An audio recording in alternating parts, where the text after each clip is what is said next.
Emergency സിറ്റുവേഷൻസിൽ precast ആയിട്ടുള്ള steel and wooden members സൈറ്റിൽ കൊണ്ടുവന്ന് ജോയിറ്റ് ചെയ്തിട്ടാണ് ബെയ്ലി പാലം ഉണ്ടാക്കുന്നത്. ഈ ഒരു കൺസെപ്റ്റ് ആദ്യമായി കൊണ്ടുവന്നത് ഡൊണാൾഡ് ബെയ്ലി എന്ന ബ്രിട്ടീഷ് ഉദ്യോഗസ്ഥനാണ്. രണ്ടാം ലോക മഹായുദ്ധ കാലത്തിലാണ് ഈ ഒരു ഇന്നോവേഷൻ നടത്തിയിട്ടുള്ളത്. എമർജൻസി സിറ്റുവേഷൻസിലാണ് പ്രധാനമായും ബെയ്ലി പാലങ്ങൾ നിർമ്മിക്കുന്നത്. അതുകൊണ്ട് തന്നെ ട്രാൻസ്പോർട്ടേഷൻ എളുപ്പമാക്കാൻ ലൈറ്റ് വെയ്റ്റ് ആയിട്ടുള്ള മെമ്പേഴ്സാണ് ഈ പാലത്തിൻ്റെ നിർമ്മാണത്തിനായി ഉപയോഗിക്കുന്നത്. ഇന്ത്യയിൽ ആദ്യമായിട്ട് സിവിലിയൻസ് പർപ്പസിന് വേണ്ടി ബെയ്ലി പാലം നിർമ്മിച്ചത് നമ്മുടെ കേരളത്തിലെ പത്തനംതിട്ട ജില്ലയിലെ റാന്നിയിൽ പമ്പാ നദിക്ക് കുറുകെയാണ്.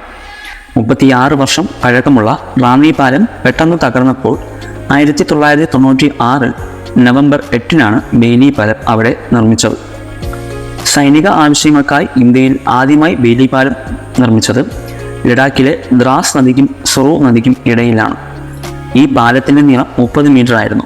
സമുദ്രനിരപ്പിൽ നിന്ന് 5602 മീറ്റർ ഉയരത്തിലായിരുന്നു ഈ പാലം സ്ഥിതി ചെയ്യുന്നത്. നമ്മുടെ വയനാട്ടിൽ ഇപ്പോഴുണ്ടായ സിറ്റുവേഷൻസിൻ്റെ ഭാഗമായി സൈനികർ ബെയ്ലി പാലം നിർമ്മിക്കുകയുണ്ടായി. അവിടെ നിർമ്മിച്ച പാലത്തിന് 190 അടി നീളവും 24 ടൺ ലോഡ് ക്യാരിയിങ് കപ്പാസിറ്റിയും ഉണ്ട്. സൈനിക എഞ്ചിനീയറായ മേജർ സീത അശോക് ഷർഖയുടെ നേതൃത്വത്തിലാണ് ബെയ്ലി പാലത്തിൻ്റെ നിർമ്മാണം വയനാട്ടിൽ നടന്നത്.